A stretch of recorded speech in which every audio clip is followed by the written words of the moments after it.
Time is 7:14. Welcome back, everyone. Looking for an escape from the summer heat? Yes, please. Cool experiences in hot planes await you at Charlotte's very own Smithsonian affiliate.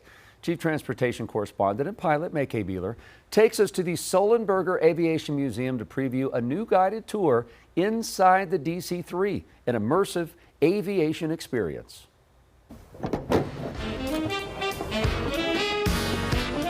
Welcome aboard. My name is Molly. I'm going to be your tour guide. Let's step back in time to the golden age of aviation. Check out November 44 Victor and 1942 Douglas DC3. This was a romantic time for flying. This aircraft, make and model, is celebrated as the plane that revolutionized commercial aviation, making mass air travel accessible, carrying up to 80% of the world's airline traffic by 1940. Inside the DC-3 is a really special opportunity. It's going behind the barriers, getting inside the plane, and really having a hands-on experience with history.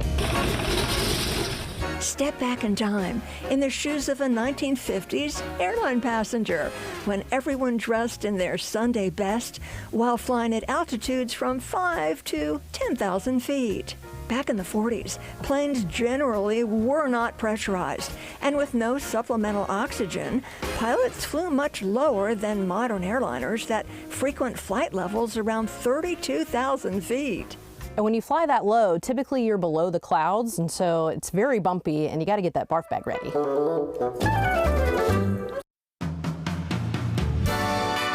Widely considered the defining aircraft of the golden age of flight, the DC-3 became the most successful airliner in the early days of air transportation. So you may notice just how much legroom every seat in this aircraft has. It's like every passenger is in first class. Today, November 44 Victor is a living piece of North Carolina history you can get up close and personal with at the Sullenberger Aviation Museum.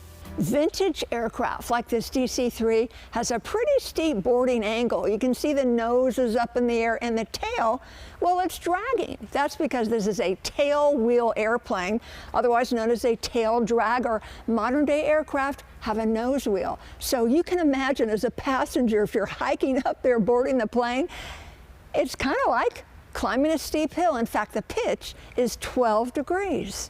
So here's something you don't see in modern day aircraft, these round radial piston engines, very powerful. And back in the day, well, they were pretty draggy, they're big and they're heavy, so modern day designers decided, we're gonna go with a different look. They went with flatter horizontal engines or even jet turbine engines, much sleeker, less drag, and that means faster.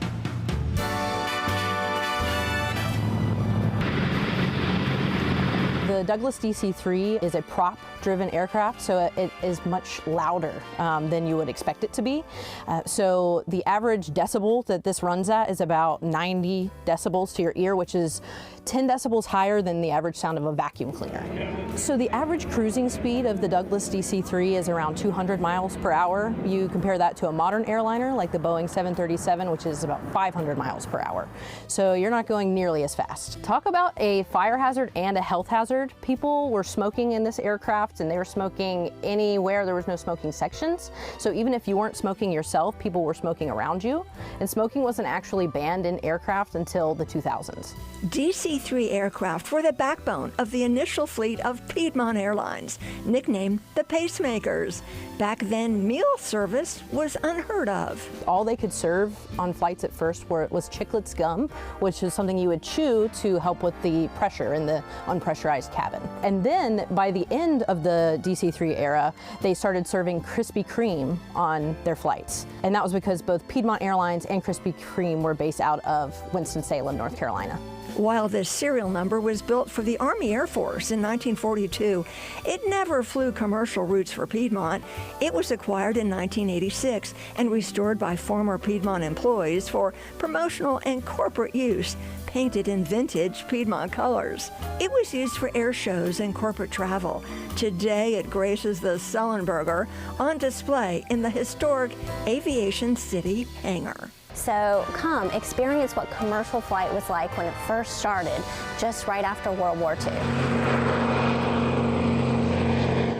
That was great. I've got my ticket. I'm ready to go. Thank you, BK. The new Inside the DC-3, an immersive aviation experience, premieres today at the Sullenberger Aviation Museum, which is located on the campus of Charlotte Douglas International Airport. It is open to guests on limited days. You can see the museum's website, sullenbergeraviation.org, for tour times and tickets. Queen City News Plus. Just search Queen City News on your smart TV's app store.